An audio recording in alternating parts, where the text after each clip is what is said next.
Hello, everyone. Welcome and thank you for taking time to attend our webinar today. Tips everywhere, navigating the new landscape of tipping trends and legal traps. You know, at the surface, tipping sounds pretty simple, right? You go out to dinner, you have a wonderful food, great service, you provide a tip to the server. You hop in a cab, get to your destination safely on time, you provide a tip to your taxi cab driver. My grandfather was very forward thinking back in the late 60s. He tipped gas station attendants, but he only tipped them if he cleaned the back window of his car. And he would always ask me every time he came back, was it cleaned? And he would tip them if not. Well, as you know, the service industry is expanding, and along with that, different types of tipping comes along with it. You might tip someone who grooms your pet, or tip someone at a sporting event. But whose tip is it? Is it my tip? Is it going to be pooled amongst a group of people that made me successful? Is it the business tip? Does it affect me in my pay based upon what state I'm in? There's a lot of different things that are happening, and as it gets bigger, the tipping trends are changing, and so are the legal laws around it. But luckily, we're joined by my friends, Dan Boatright and David Jordan, who will walk you through the ins and outs and help give their insight to getting through tips. My name is Michael Worth, and I've been lucky enough to partner with Littler for the last 10 years, providing solutions that give people insight into employment law. These solutions,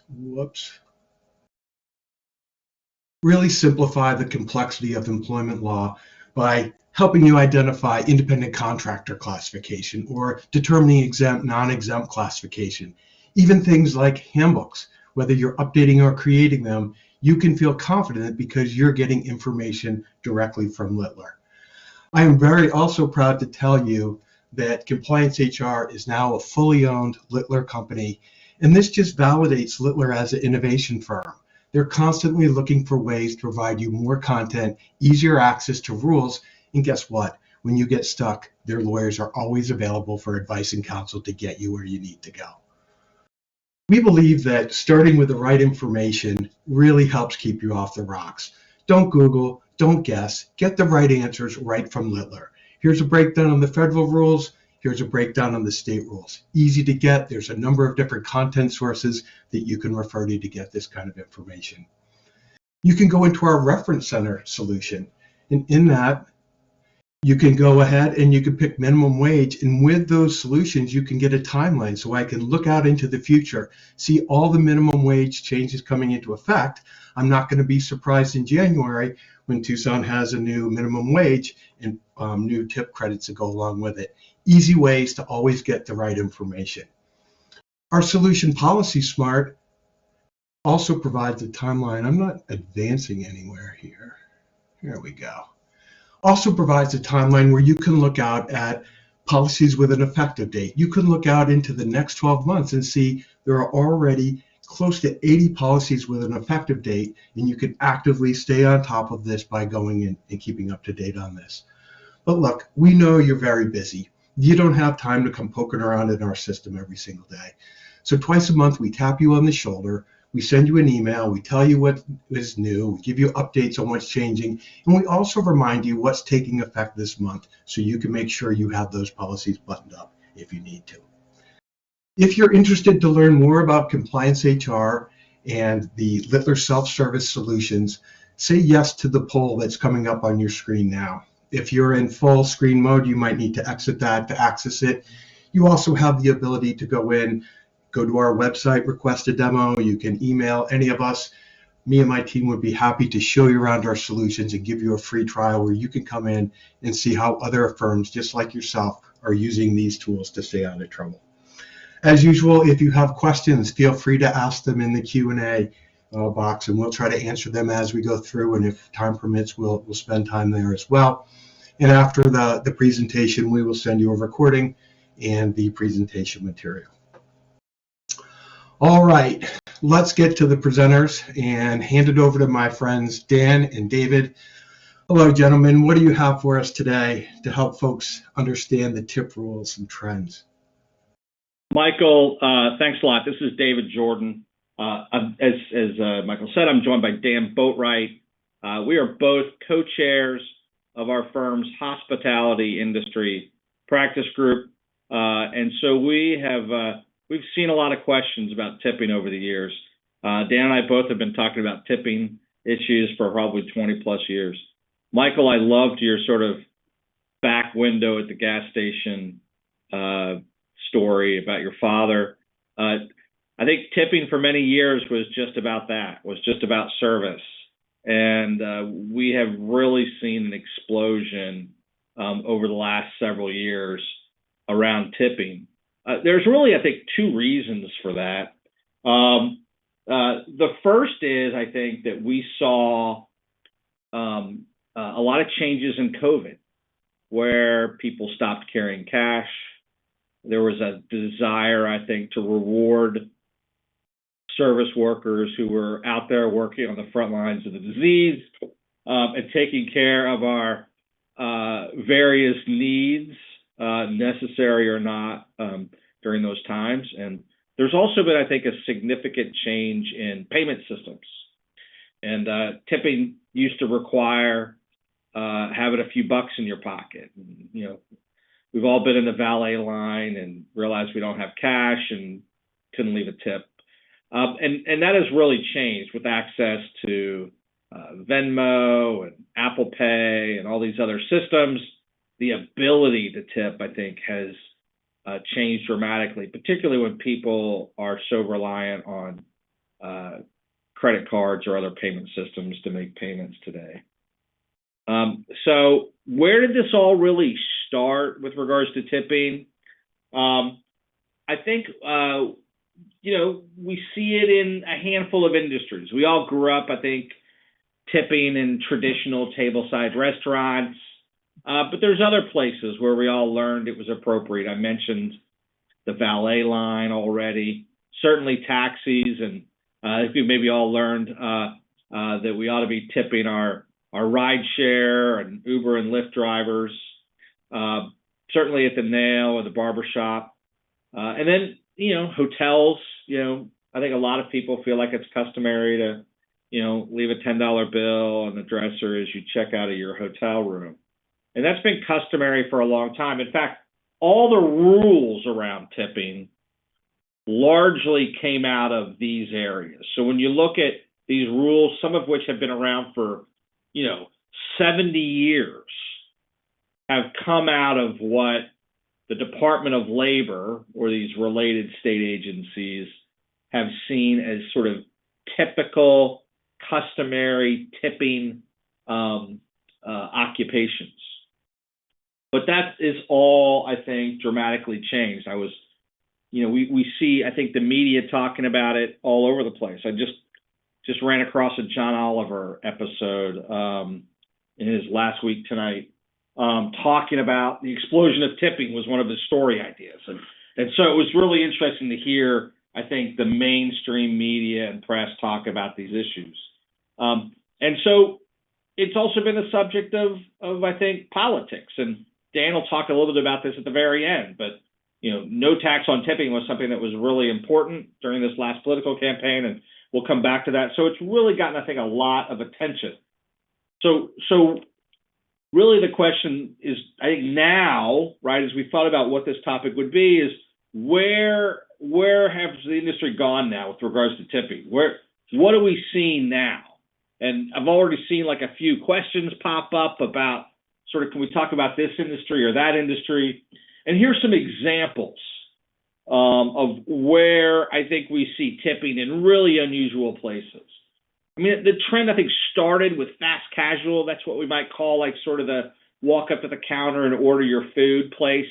And we see tipping there now, regardless of whether you feel like you're getting the type of service you used to tip for. We see it in quick service, like a McDonald's or a Burger King.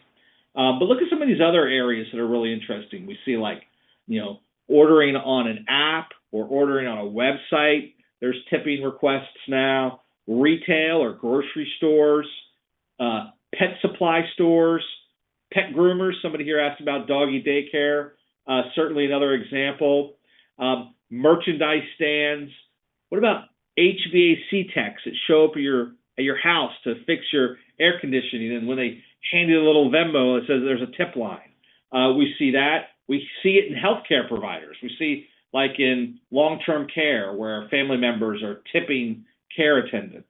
I had a really interesting story. I was asked to give some money to our child's school PTA, and they sent me to a charity link, and I went to the charity link to give my $100. And when I paid my $100, the computer asked me if I wanted to leave a tip. And I thought, well, who in the world am I tipping? I went to the link. I just entered the amount. I typed in my credit card information, which is always a pain in the rear. And still it asked for a tip. And I reached out to the PTA folks. I said, what's this business about tipping the charity? Where does this go? And they said, well, that's how the charity pays for this third-party application is we open it up to tipping. And so I thought, well, I wonder where those tips go. Do they go to the computer, or who's really behind the scenes? And we can talk about, I think, the implications of what that means. But, there's just so many, I think, interesting places we see tipping now. And what that really means is, other than being a customer, right? I mean, I think we're all sort of maybe frustrated about tipping everywhere. But I think it represents opportunities for employers, where we see a lot of wage pressure, a lot of labor cost pressure that employers have. Tips, I think, represent an opportunity to maybe add value to your employee's compensation package without immediate direct costs on the employer. So I think that's probably the big question, and maybe why most of you joined today, is how to sort out whether there's opportunities for you as an organization to use tipping, or maybe you use tipping, or you're seeing some tipping and you're worried about compliance. So I think with that, Dan, I think let's sort of dip into sort of more of the sort of why should we care? Thanks, David. So one other thing I was going to mention along the lines of what David was talking about was Wall Street Journal did an online poll earlier this year and asked a handful of questions about, will you tip in this circumstance, and if so, how much? And one of the first questions was, if you're at a coffee shop and you pick up a couple of coffees to go and a muffin, are you going to leave a tip for that? And according to their poll, 45% of folks will leave a tip in that circumstance. Most of those are going to be 15% or less, but close to half of the folks are tipping in that context. But if you're asked if you're going to pick up a bottle of water at an airport kiosk or a concession, are you going to leave a tip there? Only 2% said they would tip in that circumstance. And as we know, all of these the areas that David talked about fall more than likely somewhere in between those. So we are seeing lots of opportunities in non-traditional areas. So why should we care? What does that mean for us? Well, we're going to cover a number of different topics, and they fall into these general categories. The first thing we need to figure out is, whose tip is it? When you leave a tip at a counter or in a non-traditional setting, who owns that tip? And then, can you take a tip credit? In other words, can you pay sub-minimum wage and allow the tips to make up the difference to minimum wage in these various new settings? Can you require employees to share their tips with others? And if so, how much can you require them to share? And if so, who can receive tips from a tip pool? And then we're going to talk a little bit about what alternatives there are, and then the potential penalties that await if we don't do it right. So I'm going to start with, who is the recipient or the owner of tips? And under the Fair Labor Standards Act, the federal law that governs this area, the law talks about the employees who receive tips. It doesn't really talk so much about ownership, but it talks about those who receive tips. And you'll see there's a number of states that have gone further than that. And they basically all say the tip belongs to the person who received it. And it is their sole property, and the employer can't take it. Now, a lot of times when they mean sole property, that doesn't mean that they can't be required to share that with their coworkers, but it does mean that they can't be required to share that with the company. They can't be required to give it to a manager, and they can't be required to turn it over to the company. But in general terms, conceptually, the idea is the tip belongs to the person who received it. Well, in a traditional sit-down restaurant, we know who that was, right? It was the server who most likely receives that tip and then can decide whether that gets allocated to others. And as David mentioned, the law grew up around these traditional tip settings, but hasn't really evolved to capture the new era that we're looking at now. So in non-traditional settings, who is the recipient of the tip? Is it the person who's running the POS, the cash register? Is that the person who received the tip? You think about some of these quick serve locations where you kind of walk down the counter and watch them build your order, and then you get to the end and you leave a tip at the POS. Well, are you meaning to leave the tip for the person who is running the cash register, or did you mean to leave it for the person who built your meal? If it's a phone-in order, is it the person who answered the phone? And if you're ordering on a kiosk, is it the robot? Is that who took it? We have all of these different settings, and each one of these is going to be unique to whatever the setting is, and we're going to have to dig into who is the recipient in those circumstances. We talk a lot about tips and gratuities, and really tips and gratuities are synonymous. So it's a tip or a gratuity is something that is voluntarily left by the customer, which is distinguished from a service charge. So a service charge is a charge that's imposed by the company, but a tip is, or a gratuity is, something that is left voluntarily. And with that, I'm going to turn it back over to David to talk about the federal law on tip credit. Thanks, Dan. So we hear a lot about tip credits, and we really can't have this presentation without talking about what a tip credit is and what it means and how it fits into this puzzle. And for those of you that aren't familiar with tipping and you've joined this presentation and get a feel for what tipping is, for those of you that are out there, a lot of us probably grew up working in the restaurant business, waiting tables, and they wrote you got paid $2.13 an hour, and that was your wage for waiting tables plus tips.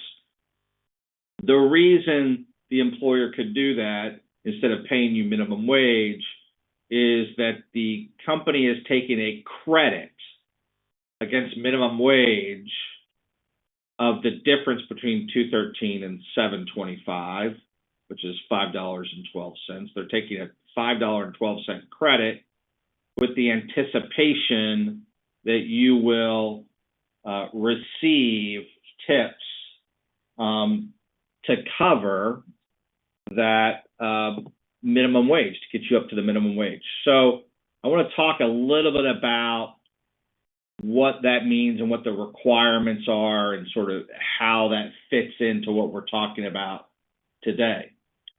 Dan's going to talk a little bit in a minute about a lot of state law variations around the tip credit. So I'm just going to talk about federal law.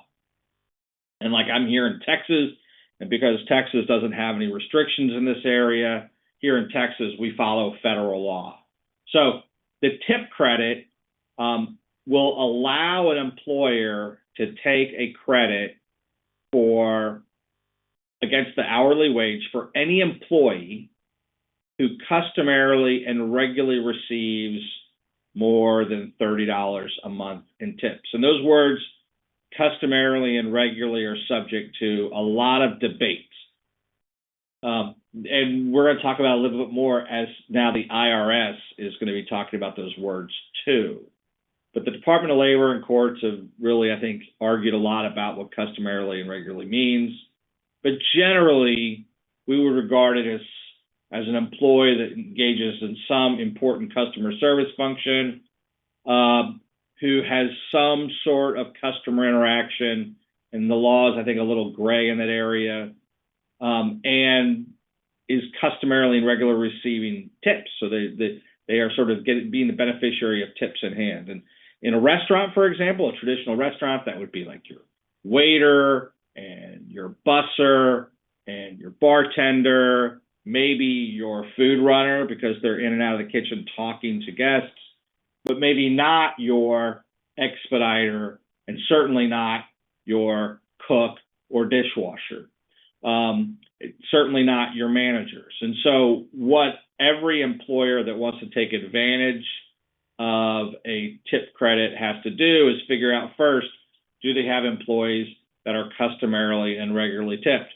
That was sort of easier to do before this explosion of tips.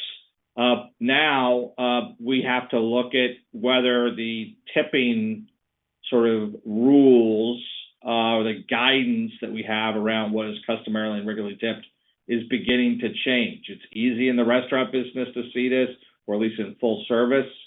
It's a lot harder to see this in, for example, quick service or fast casual or some unusual industry where tips are brand new.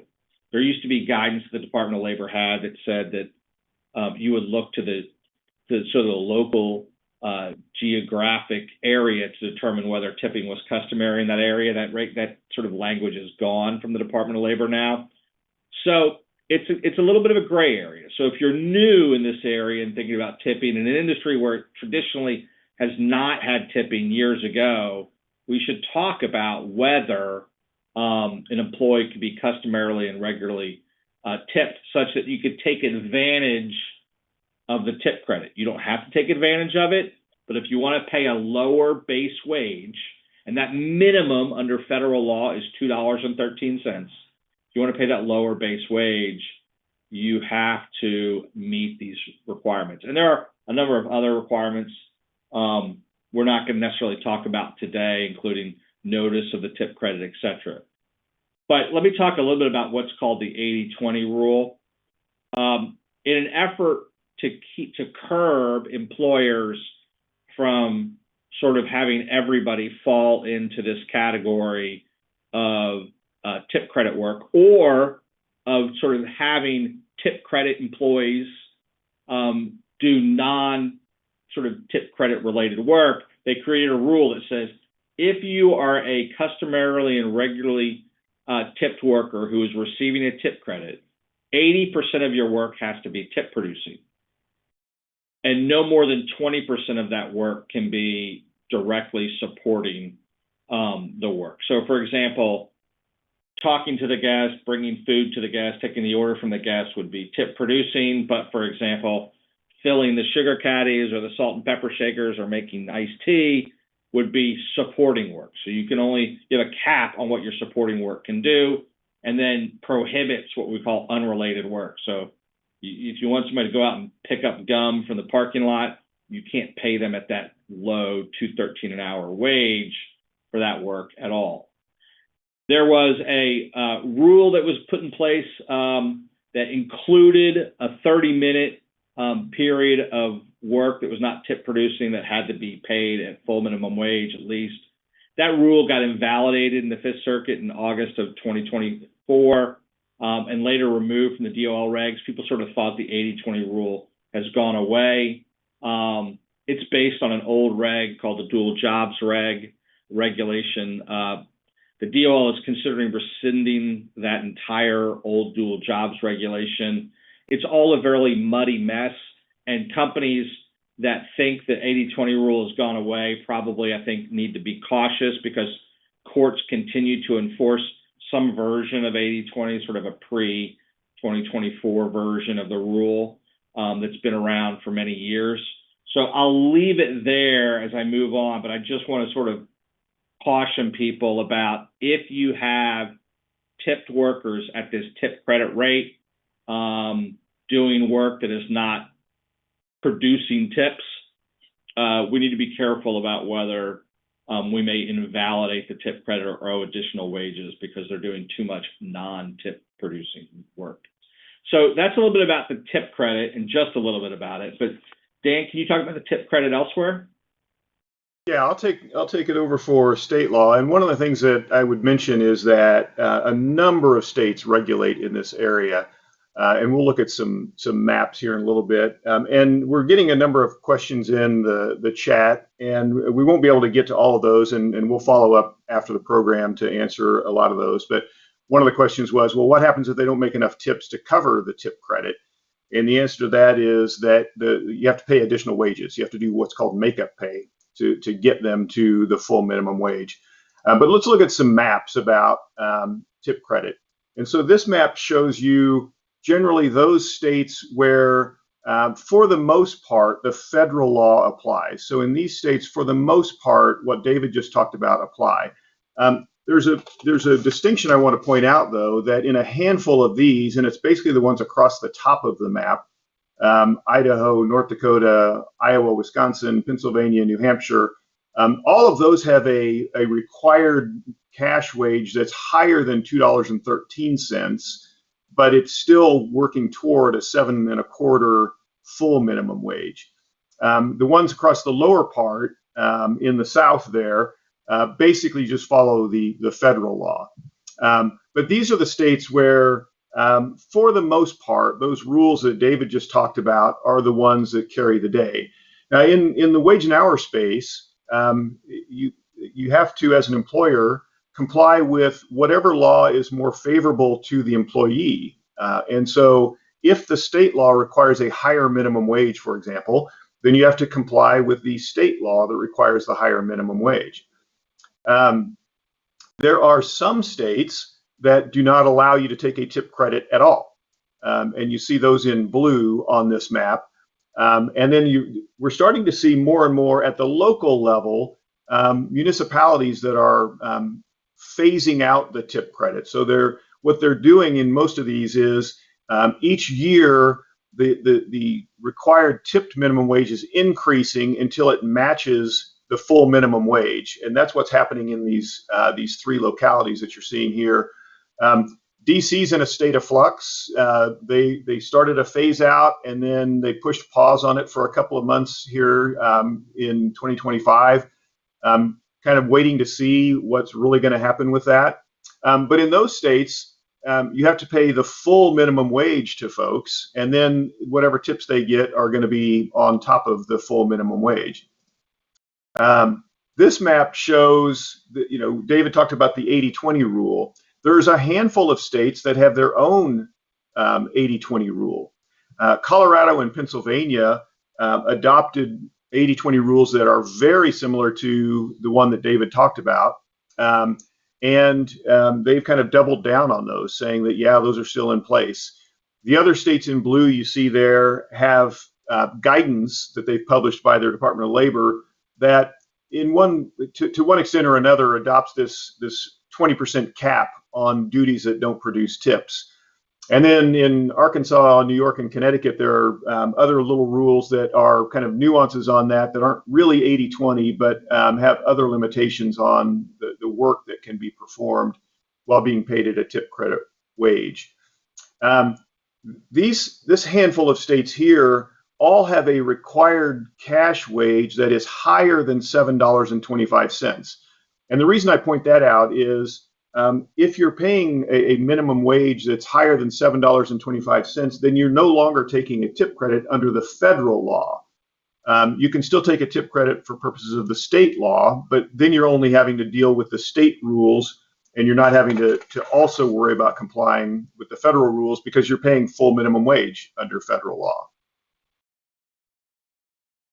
And we didn't get into this, but the federal law requires a notice. So if you're going to take the tip credit, you have to provide a notice to employees that contains various different elements that explains how the tip credit works.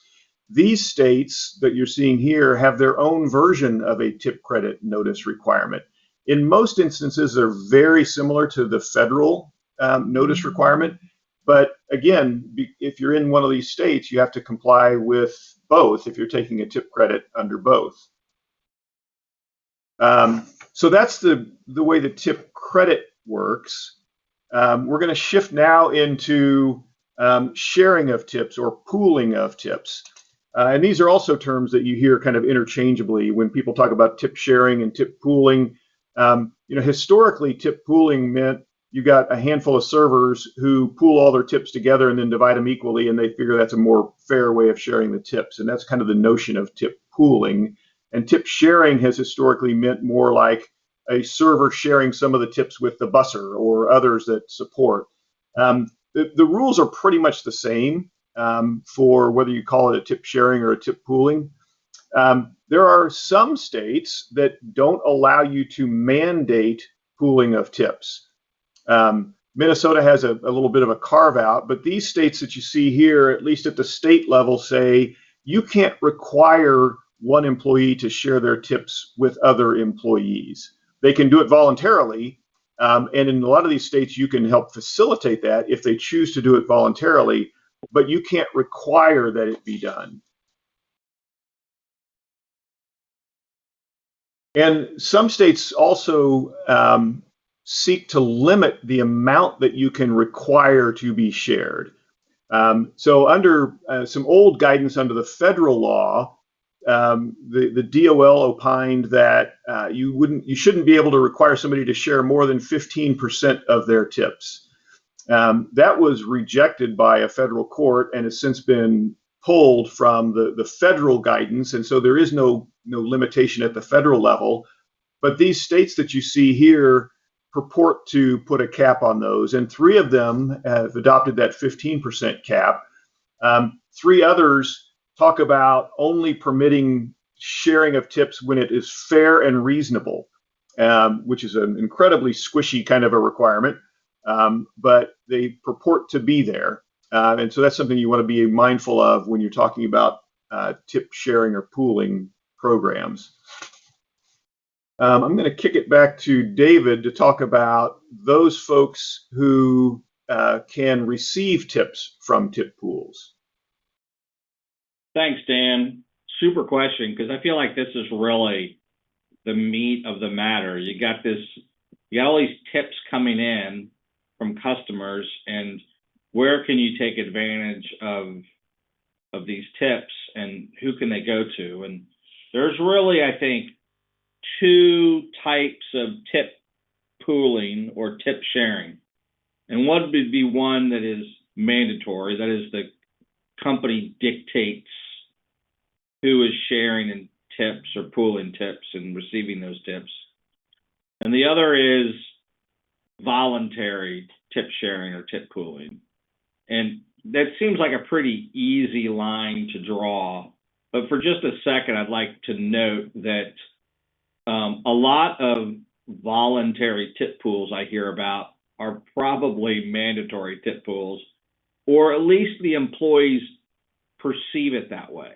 And so if you can imagine a company that says, look, if you want to voluntarily share your tips with other people, that's fine with us. And a company may say that because virtually no restrictions on voluntary tip pooling. So a company says, fine, we'll make it voluntary. They go to their employees and say, share away however you want to share. But then you have a trainer or a local manager who says to the new server, hey, look, tip sharing is voluntary, but if you really want to get your food out on time, you ought to be tipping. Or if you want to make the bussers mad at you, you ought to be at least tip pooling this amount of money or tip sharing this amount. Those sorts of suggestions can lead to allegations that your voluntary pool is really mandatory, which means that you've gone from virtually no restrictions to a lot of restrictions. So this dichotomy, I think, is important. And so let's talk a little bit about mandatory tip pooling. So under federal law, and I'm the federal law guy today, this is essentially what the law says about tip pooling that's mandatory. If you take a tip credit, that is, you're paying somebody, remember, a base wage under $7.25, only employees who customarily and regularly receive tips can be required to share tips, and only with people who are otherwise customarily and regularly tipped. So imagine if you're a server in a restaurant, you can only be required to share those tips with others in that restaurant who are customarily and regularly tipped. And I gave you some examples of this earlier. So you might have other servers, you might have the bussers, you might have the bartenders, you may have the food runners if they have enough customer interaction. You may consider the hosts in some circumstances. Those are all customarily and regularly tipped workers. But if you take a tip credit, you cannot require those tips to be shared with, for example, the back of the house, because they are not customarily and regularly tipped workers. And that group might include the cooks or the expediters or the dishwashers, and certainly not the managers. And so in a sort of a non-traditional setting, imagine you take a tip credit at a fast food restaurant and you are receiving that tip because you're working the counter, and you happen to pay that employee beneath minimum wage, so you're taking a tip credit. There may not be anybody else in the restaurant that is customarily and regularly tipped, maybe other counter attendants. And so in these non-traditional settings, it gets very tricky to figure out who is customarily and regularly tipped. So we want to be very careful when using the tip credit. And Dan will talk about a little bit later what the penalties are for violating a rule like this. Now, if you don't take a tip credit, things are a little bit easy. And there's been a law that was in 2019 that was passed by Congress that codified this issue. But if you don't take a tip credit, so you pay at least a base wage of minimum wage under federal law, you can require that tips that come in are shared with anybody else in the facility that is not a supervisor or manager. And certainly the company, or that what we call the house, cannot take any portion of the tip. So as long as you can show on a balance sheet that all the tips that came in went out to other non-supervisors and managers, you can allow tips to be shared in that way or pooled in that way. There are some definitions for supervisor and manager in the DOL regulations. It typically has to be somebody that meets the executive level duties under the overtime exemptions. That gets a little bit confusing. If you want more advice on that, feel free to call Dan or myself, and we could talk about who is and is not permissible to receive tips if you're a supervisor. But there are rules on that point. So let's talk about like some state law issues. There are states that restrict tip pooling in a manner greater than the Fair Labor Standards Act. That's the federal law, and I've listed those here. California limits pooling to those that are agents of the company. You can't take a tip out of a tip pool if you are an agent of the company, and there's definitions under California law as to what those are.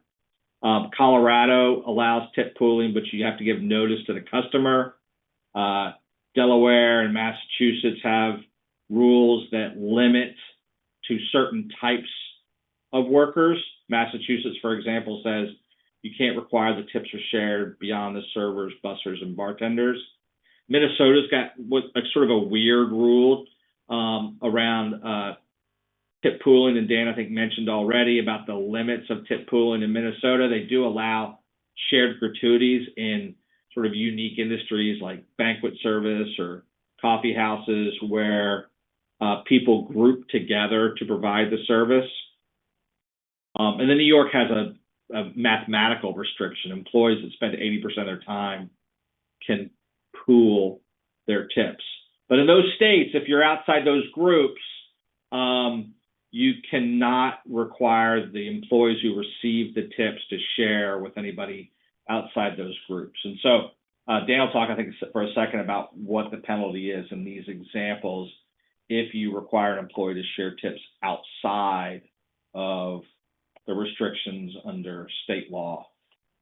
as well. David, real quick, there's a question about who is an agent in California, and in a very sort of basic level, it's very similar to a manager, but it's a little bit more expansive. It's folks who have some ability to manage the work of others.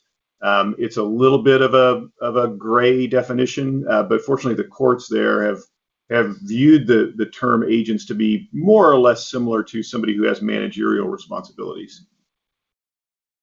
Thanks, Dan. So let me talk about alternatives to tip pooling. And in doing this, I'm going to answer a few questions I've already seen. I've seen people ask questions about what's the difference between a tip and a gratuity. Dan answered this a little bit earlier. A tip and a gratuity are generally the same thing. They are voluntary gifts to a worker for usually some level of service. Companies do, however, have service charges. And in some places, people call service charges gratuities, but they usually call them gratuities as a shorthand for an automatic gratuity. And an automatic gratuity is often the same thing as a service charge. So the easiest way to remember this is tips are voluntary, service charges are not. And you see on the slide here, we talk about a service charge being a non-negotiable fee that's added to a guest check. Now look, if you permit customer discretion on that service charge, then the lines get blurred. Maybe it is a tip.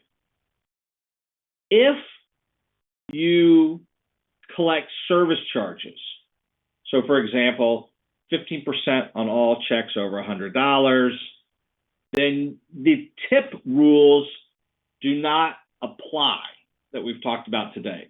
So it allows more freedom by the employer if you have a mandatory service charge, as opposed to a voluntary tip.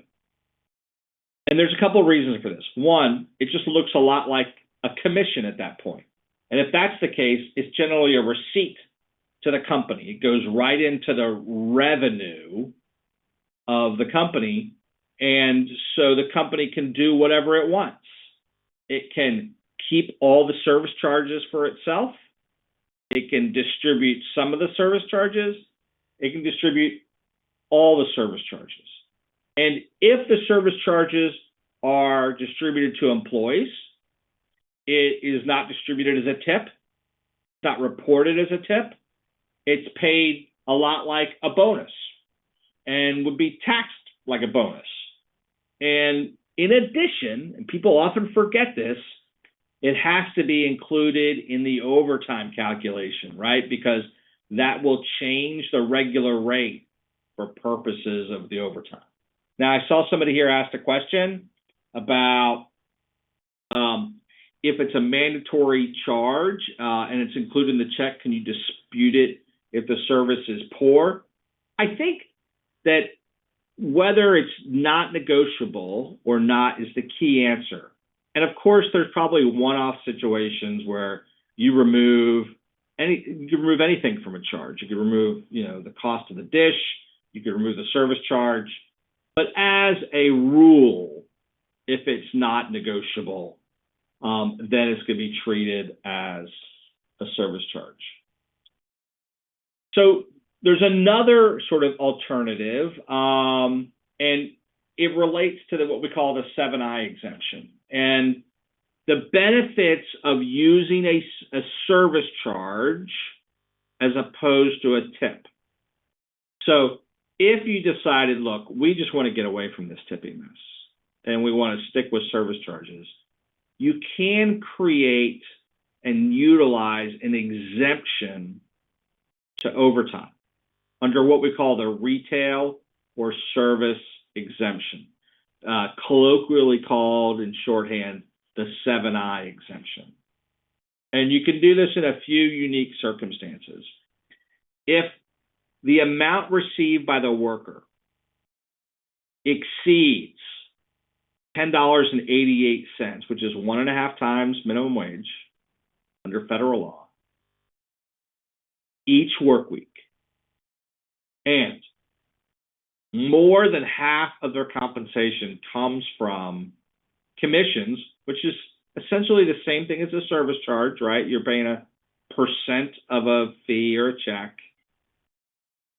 Then you can be exempted from overtime. Now, there are some measuring periods for this 7I exemption. If you really want to look into this, I would definitely suggest you do some research and reach out to outside counsel or your in-house legal to discuss it.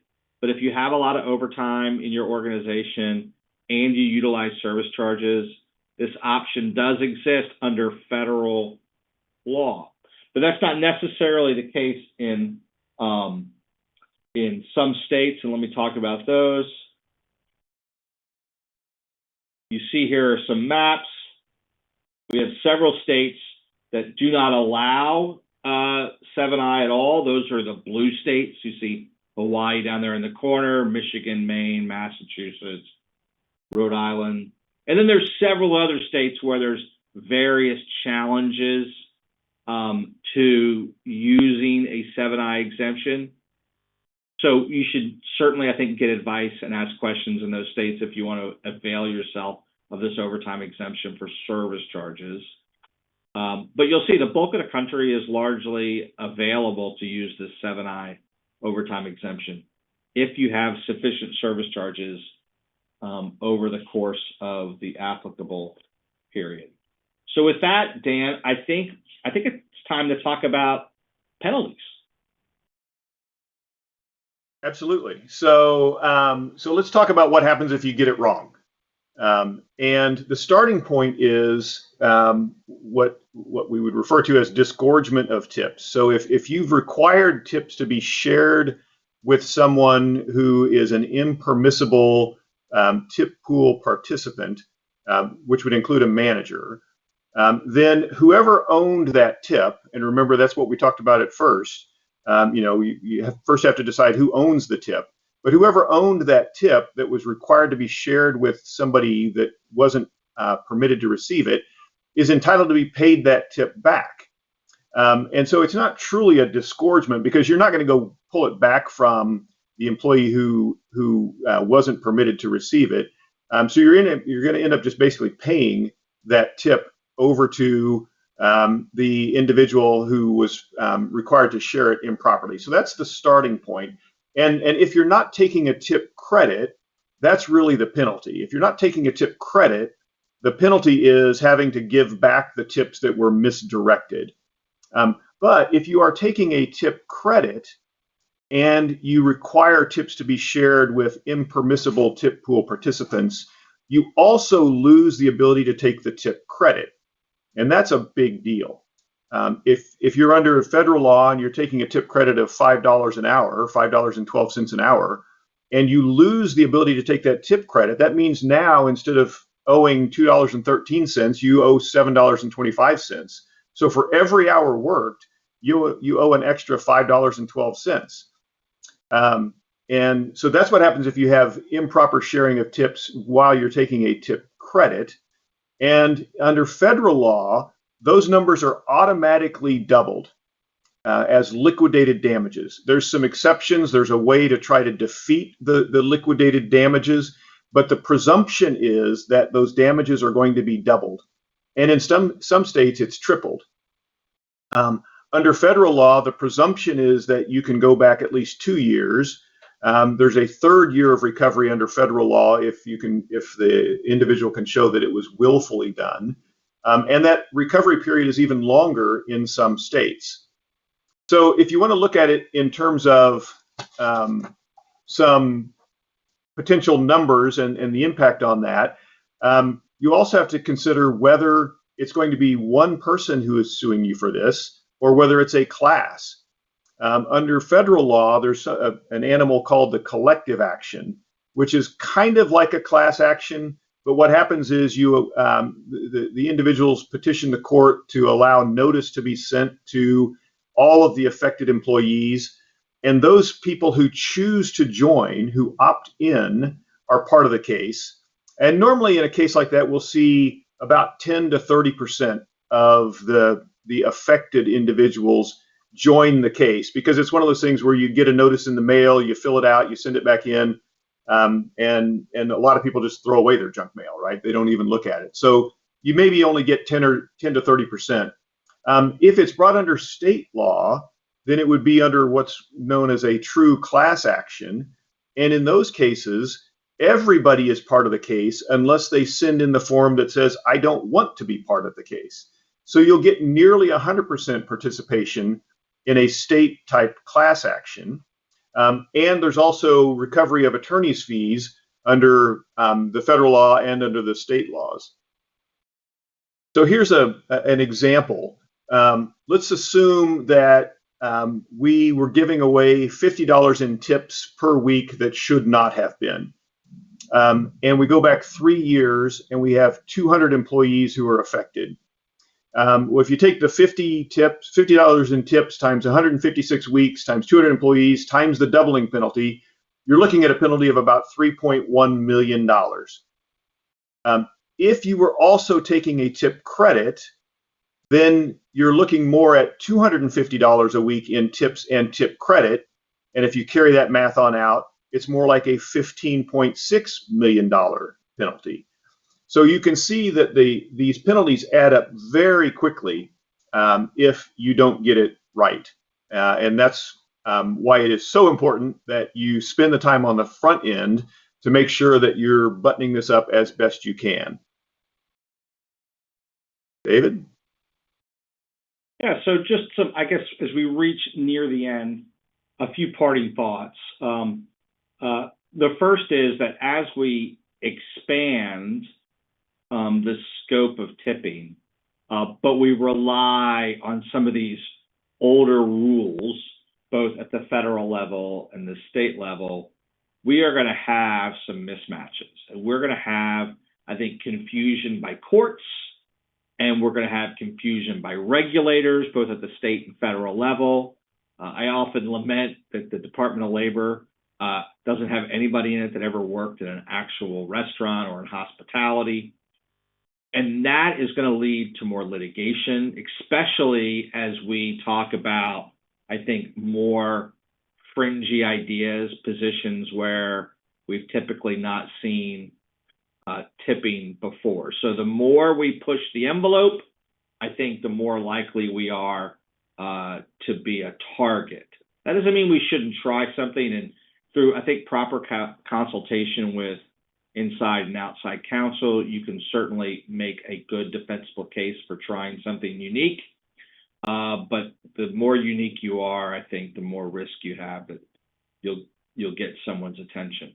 And then I think certainly for multi-state operations, as Dan and I have sort of talked about throughout, we have lots and lots of state issues and local issues, and those laws are changing all the time. And one of the things that ComplianceHR and Littler both can help you with is what's coming down the pike legislatively, what laws are planning to be changed in the future. And as for those of you in multi-state operations, you need to have some device internally to sort of allow you to stay ahead of that curve as the rules change. And then I think just to remember that paying full minimum wage can reduce some of your risk by not using a tip credit, as Dan, I think, talked about, and myself. It does not fully eliminate your risk because there are lots of rules around tipping that apply regardless of whether the tip credit is used or not.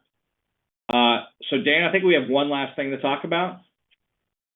We do, and there's a timely question asking just for us to address just this thing.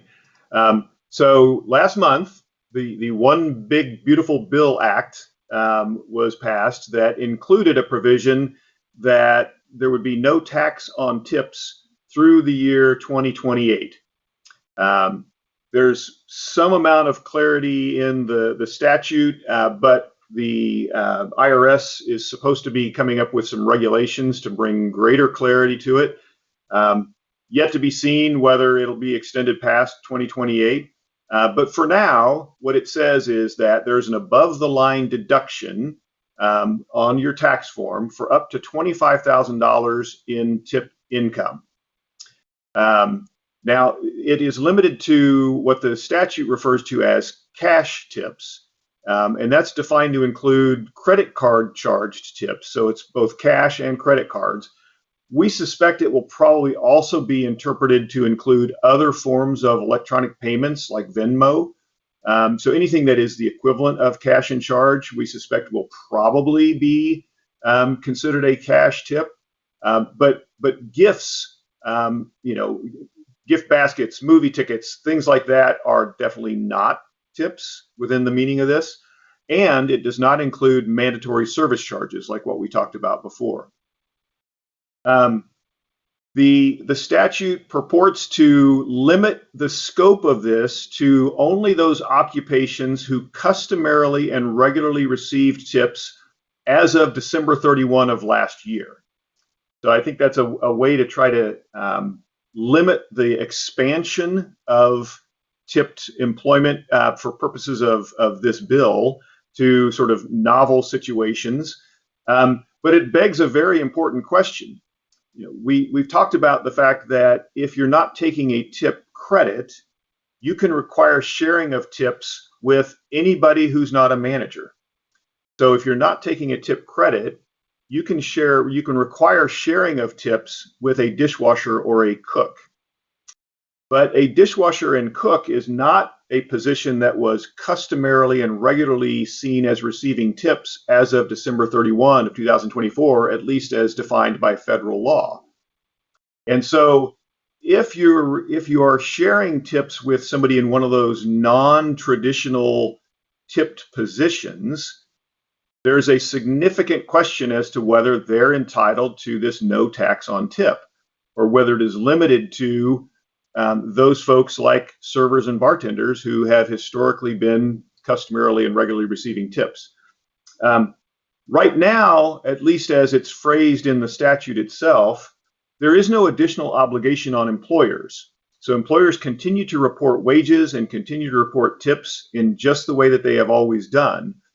And it's the burden is on the employees to decide whether or not they are entitled to this above the line deduction for the tips that they receive. So I think the key takeaway for you all is don't be giving tax advice because there is a whole lot of gray area here that is yet to be sorted out. But for now, from an employer perspective, it doesn't really change anything about what you're doing. So with that, Michael, I'm going to kick it back to you.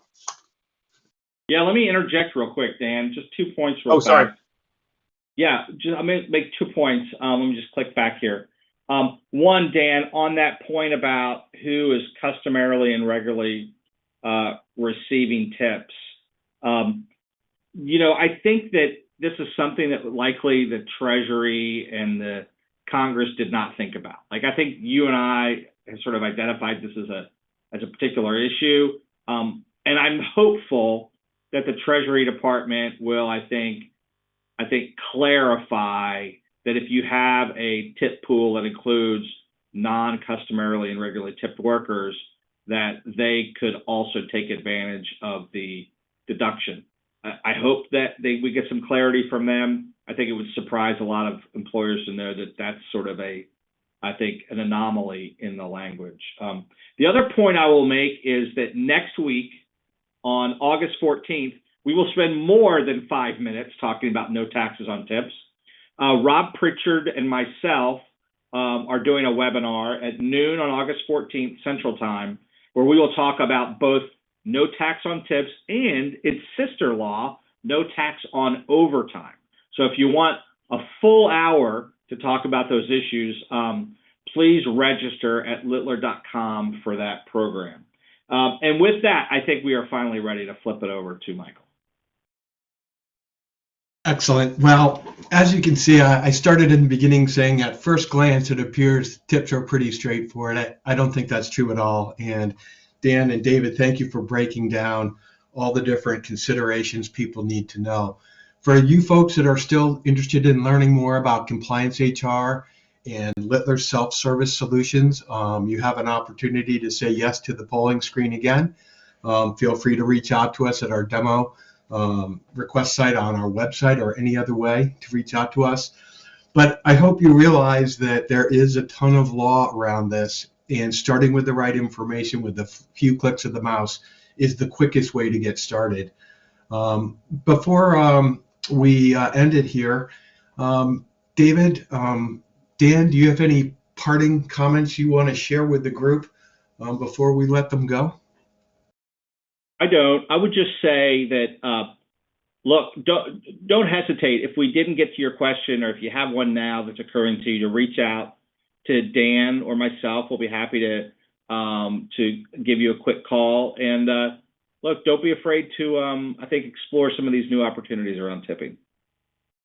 Fantastic. I would just say thank you all for attending, and really appreciate it. Great. Well, that wraps it up. Again, thank you all for attending. David, Dan, thank you for your great insight, and please keep us in mind if there's anything we can do to help you in the future. And have a great rest of your day.